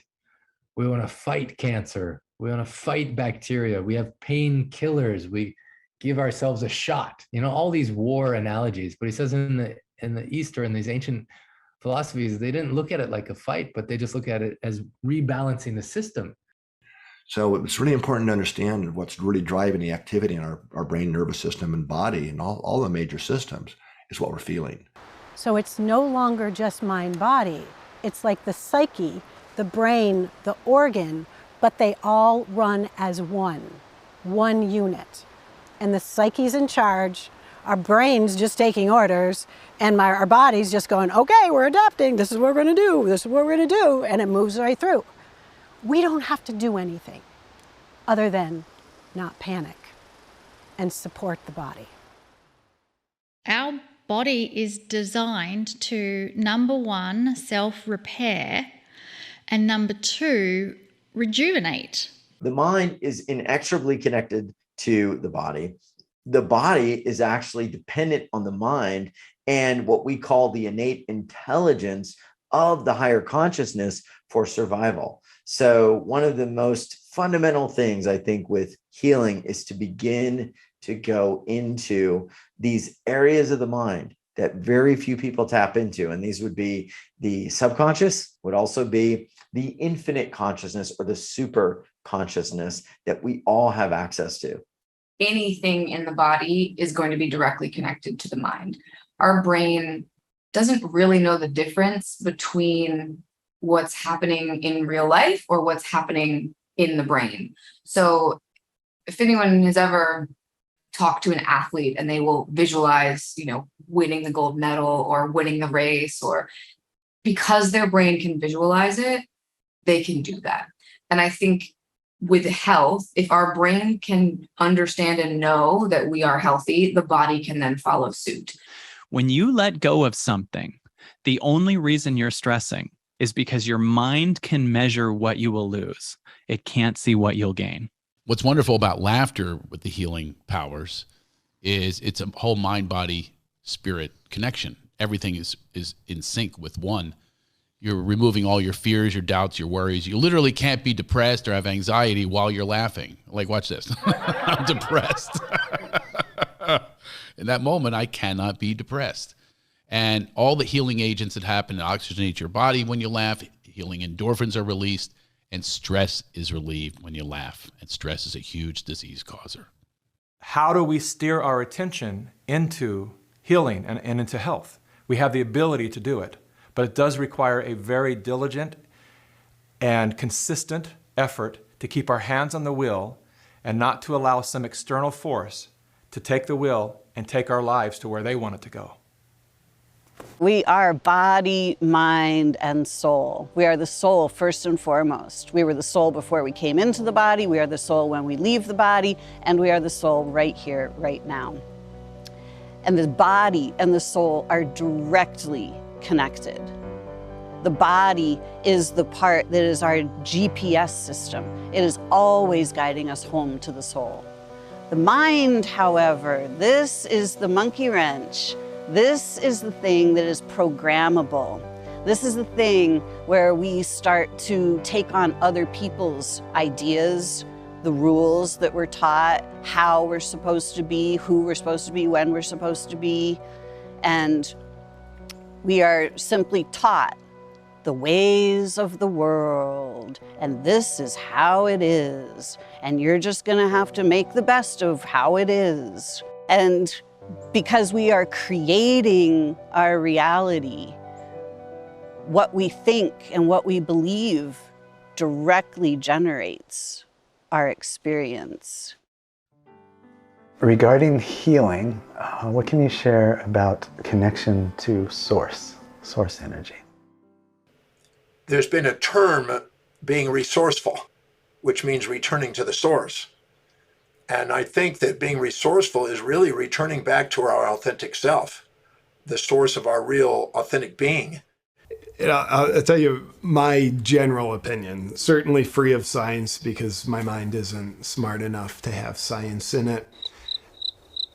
From a big abstract perspective, I believe healing comes from source.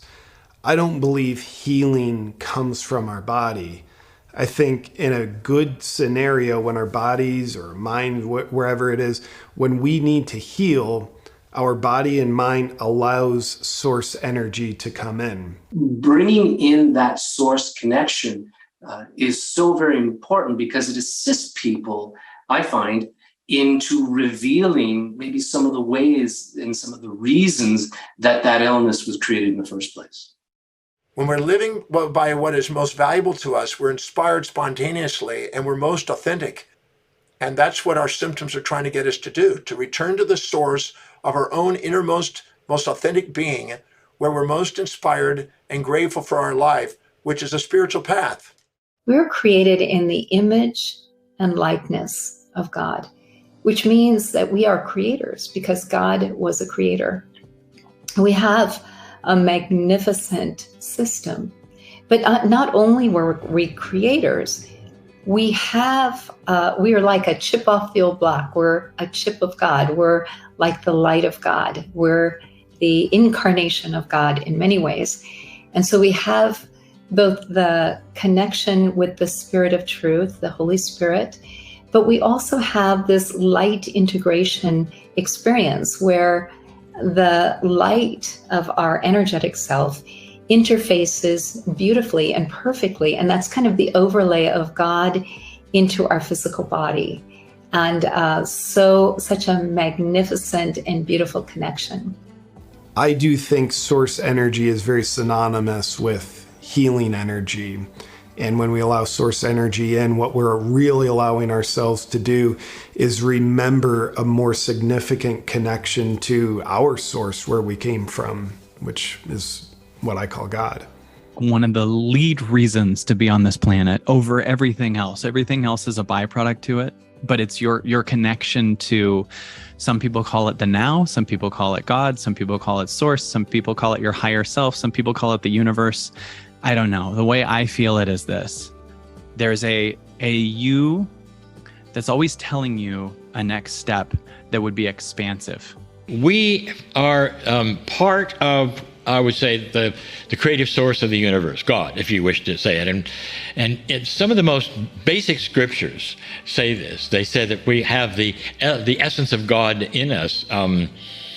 If you take a look at scripture, it's made in his image. What does that mean? I think that's made in love. I think we have a piece and part of that. When we find that and find that connection, then suddenly we've got a starting point. I always go there. I drop into my heart. That's where I get my peace from. That's where I get my intuition from. It's everything to me. And there's studies that show that in cancer patients, that people that have a belief in some type of afterlife or God or connection actually live longer in their treatment journey. So they have longer lifespans. And it gives real credence to the idea that the mind has an impact on the biological vehicle that we've got and the condition of it. And that was in my hospital journey. That was where I really started to be like, oh, that's a belief. Like and it's something I don't believe in at this particular time. And not necessarily now either, but I was like, somebody's life expectancy changes because of a thought process. And that, for me, coming back to that mind body stuff, that was where I realized, I was like, the mind is the body, because a change in the state of the mind equals a change in the abilities or capacities of the body. And that really opened Pandora's box for me as a conventional hospital scientist in Australia, being like, my mind is melting, basically. What that means is we're living in a holographic universe. So even though this reality we're in is very solid and very real, at its fundamental components, it's made of light. And so that means that we can restructure matter from the ground up if we know how to do it, and affect healing. And so that's been my approach. I think it's becoming clearer and clearer through not just studies we've done here, but in other studies as well, that real healing happens at the energetic level. Because it's the energetics that are really controlling, or the fields, if you want to think of it that way, the physical. Our connection to source is unconditional. So we could create it that we're disconnected and experience life like I'm alone, I'm incapable, I'm isolated, nothing works for me, no one really cares for me. And we'll experience that reality as true. But the connection to source actually can't be severed. The source that created us is constantly moving through us, because your body is your friend. Your body is your ally to show you, hey, you're shut down. It's not serving you. It'd be a good idea to open back up. And if we listen, maybe we're not listening to those earlier signals. We're not that sensitive, but then you're like getting a diagnosis. Whoa, I have cancer. Whoa, I have autoimmune disease. Whoa, I have a bowel disorder. It could be anything. We could receive at that point. Okay, body, show me what needs to happen. How do I need to open back to source so my body has what it needs to recalibrate itself, re-energize itself, heal itself, and renew? That's the natural state of the body. I see profound changes in patients that I work with and in people in my life who have a connection to a higher power. And not that you can't get better without that, but I think if you're in touch with that, you're going to trust that it's going to be okay. You're going to believe that your body can get better. I constantly write in my treatment plans for my patients that have an active faith practice. I'm like, pray for your symptoms, pray for what's going on, talk to God, talk to the universe, talk to source. Because if you don't ask, they can't help you. But if you ask, there's so much available to you to make you feel better. If you just open up, the very first quote says, I didn't come to teach you, I came to love you, and love will teach you. You could also put the word heal. I didn't come to heal you. I came to love you. Love will heal you. Because I believe that your heart, your soul will guide you to all the experiences that you're meant to have. And even I think there's no accident if you're watching this right now. There's some beautiful reason. Something will come and be downloaded to you, or something will light up your heart. And it may not make sense to your mind, but it makes sense to your soul. We are so conditioned in our environment and our programming to look outside of ourselves for the answer. And it's not wrong to ask other people. It's not wrong to ask mentors or help. But a lot of times we depend on this outside answer. And every time we have some sort of problem, we ruminate over it. Okay, how am I going to fix this? I could do this and this. And we have limited thinking. We're humans. We only know what we know and what we grew up with. So we have this programming and we have this tunnel vision of what's possible. But when we connect to source and connect to that stillness, all of a sudden, all possibilities are open. And if we just go, well, I know what I want solved, I don't know how, and just sit in that stillness, sit in that connection with source, the answer will come, at least in my experience and with, so many people that I've worked with. So I feel that connection to source is absolutely the most important thing. It doesn't matter if you call it God, 0 point field, the quantum realm, it is transformational. When I was a very, very little girl, I would have these experiences at night where I would go to bed and I would find myself floating in space as just an attention point without a body. But I was floating and I was looking at the planet from a distance. And it wasn't that I was just looking at the planet, I was actually looking at the history of humanity. I could see all of the wars that were being fought on the planet over whose God was better than whose. And as I was floating there and simply looking around in the space, there was just unconditional love. That was it. And I knew in that moment that that is all there is. It is infinite, it is eternal, it is always there. It never leaves, it never goes away. This is source itself. This is the source of all living life force energy. This is consciousness. This is the state of being that is available to all of us, to all beings, 24/7. And this is where we source our energies from, is this unconditional love. In seeing what my aunt did in reversing the diagnosis that she was given, I thought it would be interesting to ask all of the experts, How can a diagnosed health issue be uncreated? Well, when it comes to diagnosis, I think people should be very careful, because sometimes the diagnosis itself is the disease. If you understand the power of placebo and nocebo, so placebo is when you're told something positive is happening, and it does, and nocebo is the opposite, when you're told something negative will happen, and it does. And a lot of our lives are lived within a nocebo mindset, where we're told this is going to affect you in your environment, and so it does. I was breathing for 70 hours plus hours, the thickest clouds of asbestos a human body could ingest. I had a little bit of a lung issue 10 years later after my experience at Ground Zero, 9/11, but I've been perfectly healthy ever since. I had a lung infection, took care of it, knocked it out, went right back to being healthy again. It was just a detox I had to do.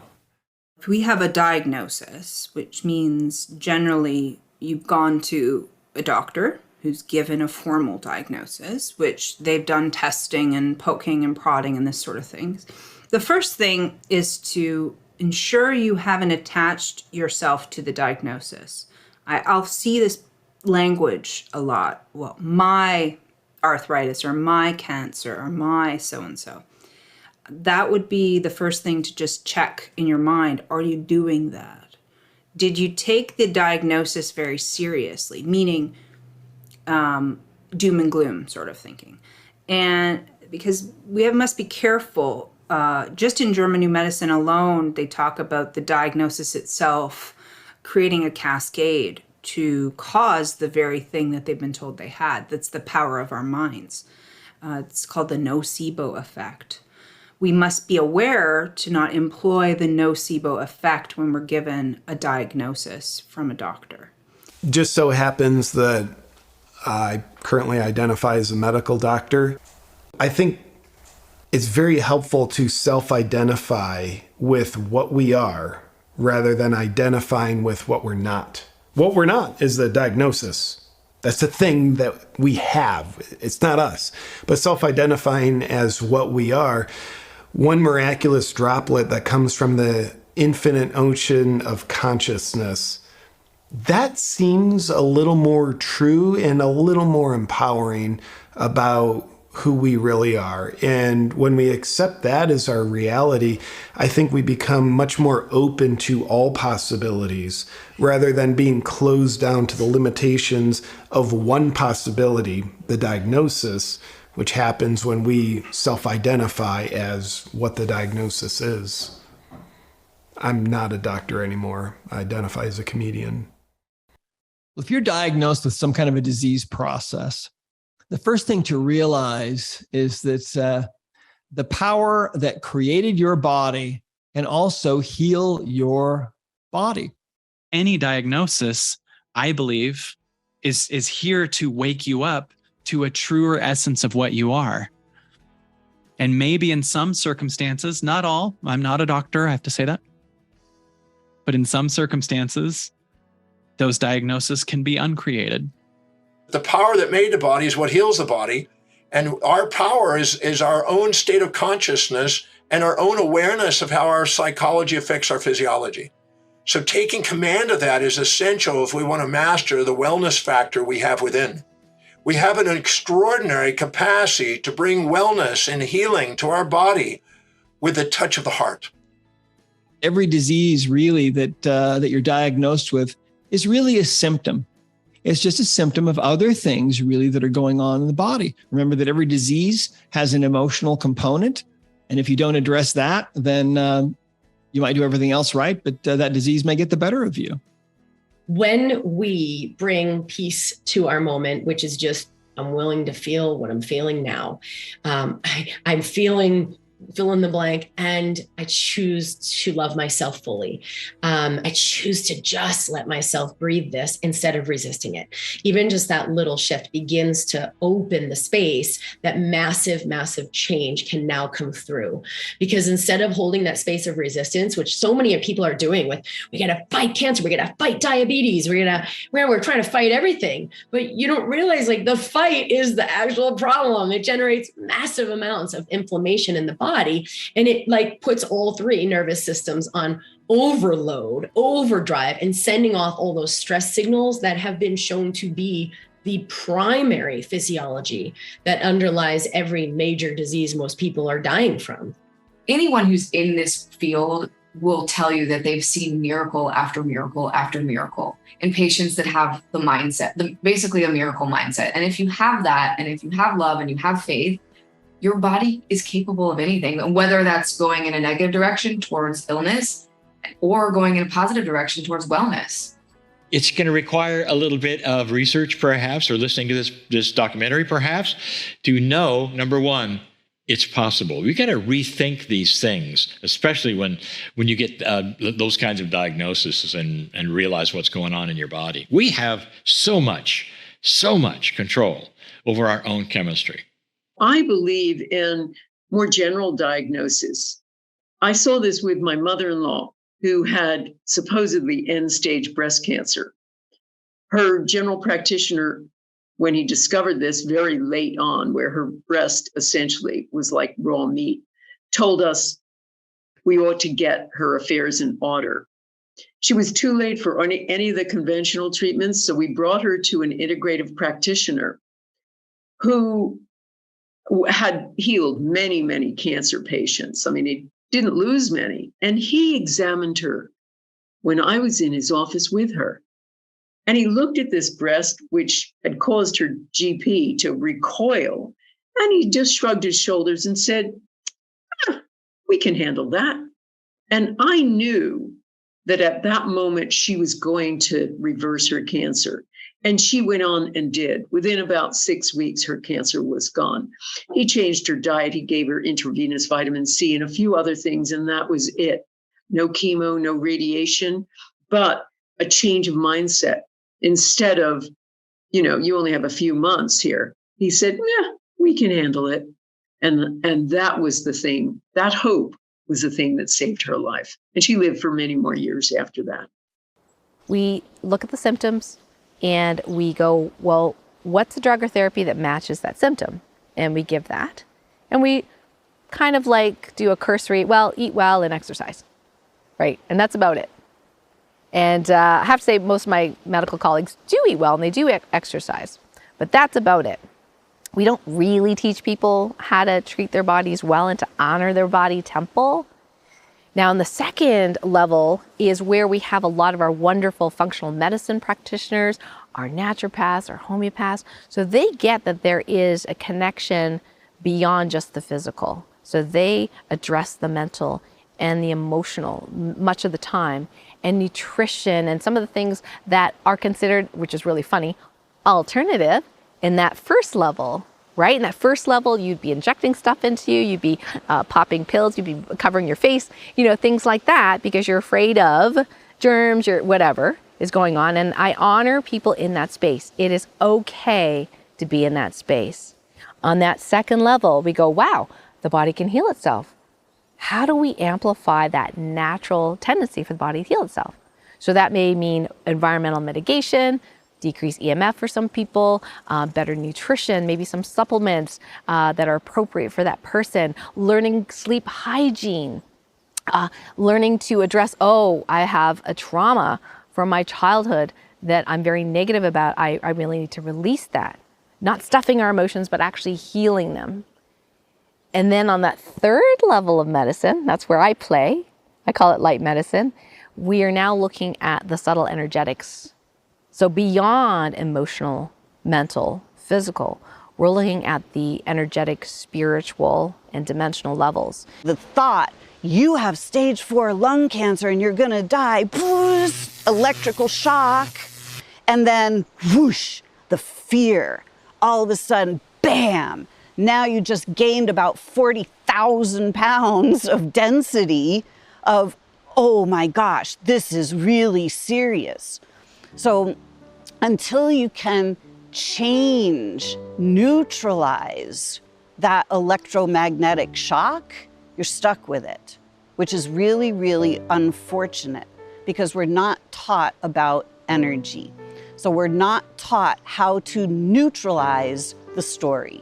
We're not taught that if that story feels that bad, it means it's that far out of alignment with who you are as a soul.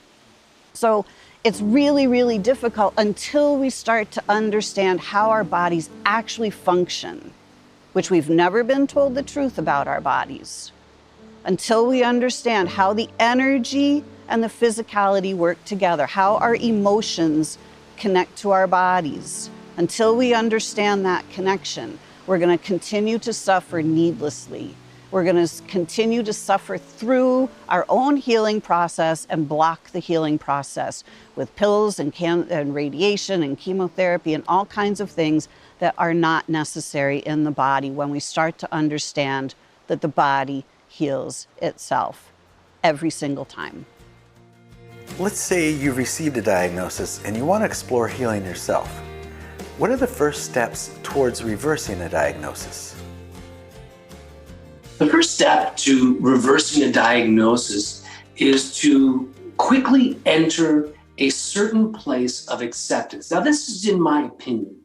Now, I don't mean acceptance of the diagnosis, like whatever the doctor said, because we all know doctors would love to take that expiration stamp and stamp it on people and say, this is what you have, 6 months, 9 months, they'll hold up your foot and stamp your expiration date. We all know they love that. I'm not talking about accepting that, okay? I'm talking a different type of acceptance. Accept that you got to do something. Accept your responsibility of what you how you may have contributed to it through either, habits or thinking or feeling emotional, right? And then do the detective work. What could it have been? And do your detective work and then begin taking the appropriate action. I know that you are interested in the idea that the body is a self-healing system, which absolutely is what nature shows us. And so when you have an acute injury, like let's say, I broke my tibia, what would be the first thing that would happen is there'd be this massive swelling. What is that? That's your body making its own cast, right? It brings all this fluid into the tissue and squeezes the injury so it can't move, which is exactly the purpose of putting a cast on a broken bone. So your body's already doing what it needs to do. And, we think, our body's not wise enough. We have to, do something else. But the truth is, there is something else that you could do that's very reasonable and conservative at home, which is you go to a local medical supply store, and they will have some kind of boot or brace or soft cast that you don't, need to get the plaster out and make a mess and worry that it's too tight. It's something that is prefab, and for maybe $40 or $50, you get that thing and you put it on, and then you can heal at home. Right? And you don't need to go in and get them putting screws and rods in your bones or, all this other stuff and sending you wild bills. And there's some, very basic things like if something is not going right, it'll be obvious, you'll know it. And then you can, always go get help if you feel you can't figure it out. Reversing a diagnosis is actually ownership. It's ownership of the problem, of the situation, taking control. Because a lot of people sit in front of the doctor and they're given the diagnosis and then they throw it back. It's like a tennis match. And they say, what do I do? Tell me. I'll do anything. I'll do whatever you tell me. And so it's this outsourcing of responsibility, which is the way that Western medicine has designed itself to be over the last 50 to 70 to 80 years, is that, medical doctors are of this prestigious status, and they're wizards, and they're these amazing humans that they know everything. They're super smart. They're highly paid. There's all of these social elements that come into play for our belief about how important they are. Which is not me saying that they're not that. It's simply saying that Nobody is a better expert in your body than you. If we can work out, well, why has it come? What is the message, the beautiful message it has? If we can resolve any disharmonies, any disharmonic patterns in our lives, if we can remove any interference patterns, and interference patterns is often patterns from outside of ourselves, either society or family or friends or acquaintances or people, if we can remove those interference patterns, and finally, if we can release any resistance to healing. Work with somebody who's going to look at every area of your life. It's not just your physical body that gets you ill. It's your emotions, it's your relationships, it's your mental state, it's your job. It's feeling, for instance, like a trapped rat. I mean, that's oftentimes what happens with cancer, feeling that there's no way out, that life will never be good again, losing the joy in your life. So any good practitioner will ask you about your mental, emotional life, the state of your relationships, any traumas you've had in your past. They'll delve into all of that to see if that is the source of your illness, as well as looking at your diet and your exercise regime. So number one is really working with a practitioner who's going to see you as this holistic person and explore all of that and trying to make you well. The first step to reversing any negative situation or toxic situation, be it physical, biological, medical, emotional, relational, is taking ownership for the contribution to the problem that you've got, and basically finding the path forward. And that'll take a bit of exploration and experimentation, and moving in that space with curiosity is really important, childlike curiosity, rather than, oh my God, this has to work. If this doesn't work, then it's all over. We want to take childlike curiosity to learning and exploring and being like, let's see what happens down here, and take full ownership of that journey. And I think that general attitude towards life is going to just transform your life in all sorts of ways, not just health. Every time you talk about your pain, you're reinforcing your pain. I'm not saying it's wrong to talk about your pain, but not to 100 people. Not over and over and over again. You want to talk about your pain to your practitioner as, here's my current symptoms. This is what I'm currently experiencing. Hey, that'll work, right? Because we have some place to start from, but we don't need to reiterate it over and over again, because the more your consciousness repeats that train of thought, the more the universe responds. It naturally does it. It's a universal law. It has to respond back to give you more pain. So by empowering yourself and having some help sometimes to create this vision of your new reality, your ideal reality, that is a wonderful start to your healing process. The very first thing has got to be getting meaningful diagnostics, and then it's working on the mind and the emotions and resolving any self-destructive beliefs or any emotional trauma, releasing that. There are trauma release techniques that you can use.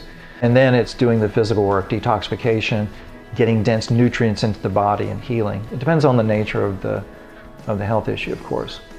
No matter what the diagnosis is, the first step in my mind is you have to believe that you can get better. So, and this is what I've seen throughout my years of practice in my patients that come in and they know in their mind, body, and soul, they know they can get better, they're going to get better. My patients that come in and they're maybe initially a little bit skeptical, but I'm able to talk to them, they will get better. It might take them a little longer, but the ones that come in and they're like, I had this diagnosis, I'm never going to get better, I would just like a natural solution other than the drug, I don't tend to see them having as many improvements as my other patients that really have that belief. So the number one is up here. We've talked a lot about mind-body connection. If you've got your mind straight about what's going on, and if your mind can believe, your brain can believe that you can get better, guess what? You're going to get better. My first step is go into stillness. You don't have to go, om, omni, and do what you think yogis do or be ultra spiritual or anything like that. It's like connect to the body. What is it telling you? What are you feeling in that space? And then maybe it would be helpful to have a coach, a mentor, healing practitioner like myself, just to guide you back to you, so you can connect with that inner wisdom, connect to source, connect to that 0-point field and create what it is you do want.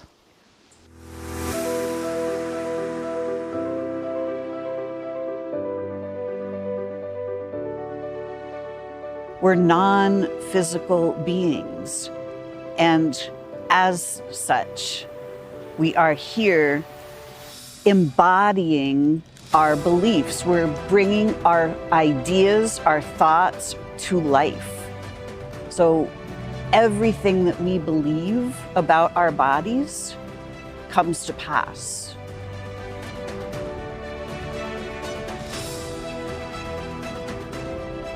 The universe works in very specific, very predictable ways.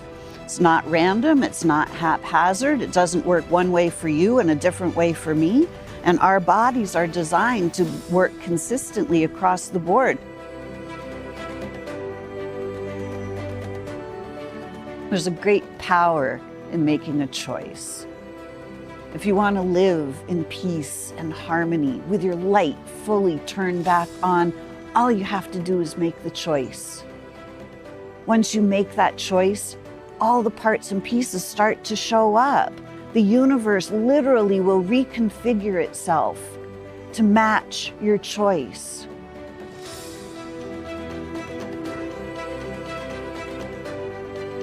There's a part of you that is connected directly to Source.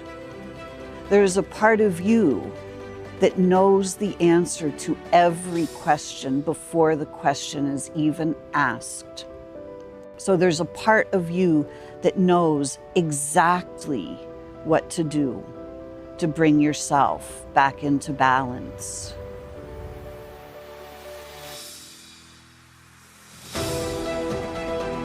When we believe that we are being attacked by a disease, that becomes our reality. If we want to create health, we have to tell a different story. All of these stories are available to us. We can live out any life story that we choose. We are creating our own life stories all the time. So we have to choose, are we going to go down that path, or are we going to create a different path?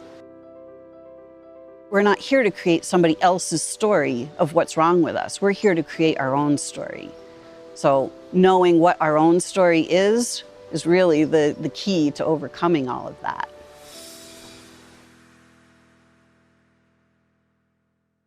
We've heard from MDs, PhDs, DOs, scientists, researchers, health advocates, and healers of all sorts. I've learned a lot on this journey, and I hope you have as well. So the question is, does the body have the ability to heal itself? Are pharmaceuticals supporting our healing, or are they actually keeping us from discovering what we need to change in our lifestyle to begin the healing process? I believe that I have found my answers. I leave it to you to draw your own conclusions. Thank you for joining me on this journey as we looked at the inside effects.